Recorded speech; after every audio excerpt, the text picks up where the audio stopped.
ভারতের স্বাধীনতা দিবস, সেটা আমরা সবাই জানি।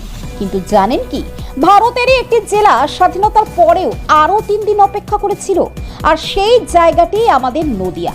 হ্যাঁ, ইতিহাস বলছে একসময় নদিয়ার মাটিতে উঠেছিল পাকিস্তানের পতাকা। তারপর মাত্র 3 দিনের ব্যবধানে বদলে গেল মানচিত্র, আর 18ই আগস্ট এলো সেই কাঙ্ক্ষিত ঘোষণা। আজ সেই ঐতিহাসিক 18ই আগস্ট, আর এই দিনটিকে স্মরণ করেই নদিয়ার শিবনিবাসে পালিত হলো বিশেষ অনুষ্ঠান। 1947 সালে দেশভাগের সময় র্যাডক্লিফের সীমানা নির্ধারণে প্রথমে নদিয়ার একটি বড় অংশ পূর্ব পাকিস্তানের অন্তর্ভুক্ত হয়ে যায়। 15ই আগস্ট দেশ স্বাধীন হলেও নদিয়ার মানুষের কাছে সেদিন ছিল আতঙ্কের। কৃষ্ণনগরে পাকিস্তানের পতাকা উত্তোলন করা হয়েছিল। অনেকেই ভেবেছিলেন এবার হয়তো তাদের ঘরবাড়ি জমিজমা ছেড়ে চলে যেতে হবে। এরপর নদিয়াকে ভারতের অন্তর্ভুক্ত করার দাবিতে শুরু হয় আন্দোলন। স্থানীয় বিশিষ্ট ব্যক্তিদের নেতৃত্বে বিষয়টি ব্রিটিশ প্রশাসনের কাছে পৌঁছায়। শেষ পর্যন্ত সীমানা পুনর্বিবেচনা করা হয়। 18ই আগস্ট রেডিওতে ঘোষণা আসে, কৃষ্ণনগর ও রানাঘাট মহকুমা ভারতেরই অংশ থাকবে। অর্থাৎ স্বাধীনতার 3 দিন পর নদিয়ার মানুষের কাছে আসে সেই স্বস্তির খবর, আবারও ওঠে ভারতের তিরঙ্গা। আর এই ঐতিহাসিক ঘটনাকে স্মরণ করেই প্রতি বছরে 18ই আগস্ট শিবনিবাসে পালিত হয় নদিয়ার ভারত ভুক্তি দিবস, বা স্থানীয়ভাবে নদিয়ার স্বাধীনতা দিবস। আর সেই ঐতিহাসিক স্মৃতিকে সামনে রেখেই আজ শিবনিবাসে পালিত হলো 18ই আগস্টের বিশেষ অনুষ্ঠান। এই ইতিহাস হয়তো অনেকে জানেন না, কিন্তু নদিয়ার মাটিতে আজও 18ই আগস্ট সেই স্মৃতি বয়ে চলেছে। 1947 को भारत को अंग्रेज़ी साम्राज्यवाद से आज़ादी मिली, लेकिन कुछ भारत में ऐसे भाग थे जो अपने आप को स्वतंत्र या आज़ाद नहीं मान रहे थे। नदिया उनमें से एक है। जब बाउंड्री कमीशन की जो अवार्ड है वो 17 अगस्त को अनाउंस किया गया, तो उसमें नदिया जो है उसकी 3 सब डिविजन्स इंडिया में आ गई, और 3 जो हैं वो 2 सब डिविजन्स इंडिया में आ गई और 3 पूर्व पाकिस्तान में रह गई।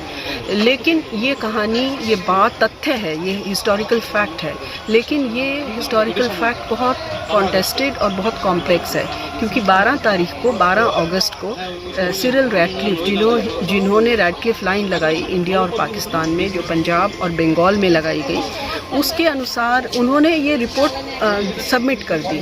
लेकिन 17 तारीख को इस रिपोर्ट का अनाउंसमेंट हुआ, पब्लिश हुई ये रिपोर्ट, और उससे लोगों को ये पता चला कि नदिया के 2 सब डिविजन्स अब इंडिया में आ गई हैं, स्पेशली कृष्णानगर और रानाघाट। लेकिन नदिया का भी पार्टीशन हुआ। हम पार्टीशन की जब बात करते हैं, देश भाग की बात करते हैं, तो सिर्फ इंडिया और पाकिस्तान के बीच में सिर्फ लाइन तक ही ये पार्टीशन सीमित नहीं है, ये डिस्ट्रिक्ट्स का भी पार्टीशन हुआ। जैसे गुरदासपुर डिस्ट्रिक्ट की एक तहसील वेस्ट पंजाब में चली गई, इसी तरह नदिया का भी भाग हुआ। और ये बीच में कन्फ्यूजन रहा, 12 से 17 के बीच में ये कन्फ्यूजन ये रहा कि नदिया जो है वो पूर्व पाकिस्तान में चला जाएगा।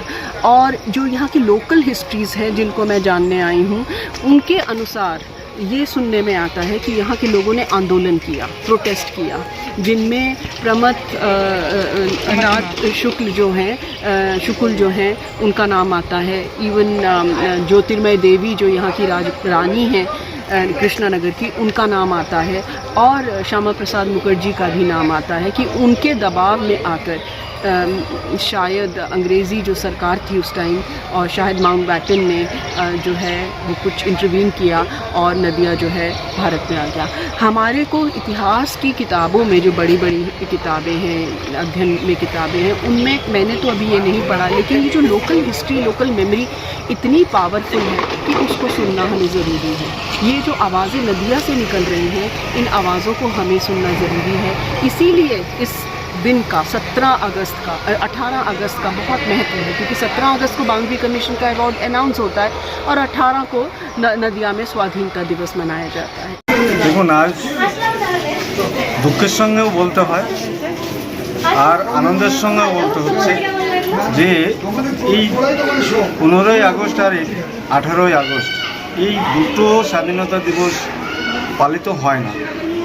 একটা দেশে দুটো স্বাধীনতা দিবস পালিত হয় না, কিন্তু এটা আমাদের ভাগ্যের বিড়ম্বনা যে নদিয়া জেলাবাসীর, যে এই নদিয়া জেলা যে ইতিহাস যা বলে সেই ইতিহাস আজ পর্যন্ত আমরা শিক্ষা ইতিহাস পুস্তকে দেখতে পাই না যে এই 18ই আগস্টের মহত্ব এবং 17ই আগস্টের গুরুত্ব কী। কোনো সরকারই সেইভাবেতে এটা গ্রহণ করেনি। যারা সংগ্রাম করেছে, যারা আত্মবলিদান দিয়েছে স্বাধীনতা রক্ষার্থে, দেশ বাঁচানোর জন্যে, দেশ পরাধীনের হাত থেকে রক্ষা করেছে, অথচ সেই স্বাধীনতার মধ্যেও আমরা পরাধীন হয়েছিলাম এই নদিয়াবাসী। কারণ আমরা বক্তব্যে বলেছি এবং সবাই সেটা অবলোকন করেছে যে এই যে রানাঘাট সাব ডিভিশন, কৃষ্ণনগর সদর সাব ডিভিশন, মেহেরপুর, কুষ্টিয়া, চুয়াডাঙ্গা, এই 5টা মহকুমা নিয়ে এই নদিয়া জেলা ছিল, সেটা ভারত অন্তর্ভুক্ত ছিল না 15ই আগস্টের আগে। সেই অন্তর্ভুক্ত হওয়ার পিছনে সংগ্রাম চলেছে। আর তার সংগ্রামী কারা ছিল? ডক্টর শ্যামাপ্রসাদ মুখার্জি, জ্যোতির্ময়ী দেবী রানী, সাবিত্রী দাস, বাকু লাহিড়ী, প্রমথনাথ শুকুল। এদের অক্লান্ত সহযোগিতা এবং সংগ্রামের মাধ্যমে, সংগঠনের মাধ্যমে ব্রিটিশ শাসককে বাধ্য করা হয়েছিল যে এই নদিয়াবাসী, নদিয়া জেলা, রানাঘাট, কৃষ্ণনগর সদর, এটাকে ভারতের অন্তর্ভুক্ত করতে হবে। তাই বাধ্য হয়েছিল সেদিন। ব্রিটিশ সরকার, লর্ড মাউন্টব্যাটেন ভয় পেয়েছিল যে এটা যদি এক হয়ে যায়, পাকিস্তান যদি বানানো না থাকে, তাহলে তাদের এই প্রভুত্ব, যে নমিনেশন, সেই ব্যবস্থা থাকবে না। তখন সংগ্রামের মাধ্যমে বাধ্য হয়ে এই নদিয়া জেলায় আজকে 17 তারিখে ঘোষণা করা হয়, 18 তারিখে এই নদিয়া জেলা অন্তর্ভুক্ত হয় ভারতের সঙ্গে। তাই সেই দিনটিকে আমরা আজ স্মৃতিচারণ করছি। ভারত ভুক্তির সেই স্বাধীনতা আমরা আজ পালন করলাম প্রতি বছরের ন্যায়। 1991 সাল থেকে এই দিনটি লড়াইয়ের মাধ্যমে ভারত সরকারের অনুমোদিত কর্মসূচির মাধ্যমে প্রতি বছর এটা পালিত হয়।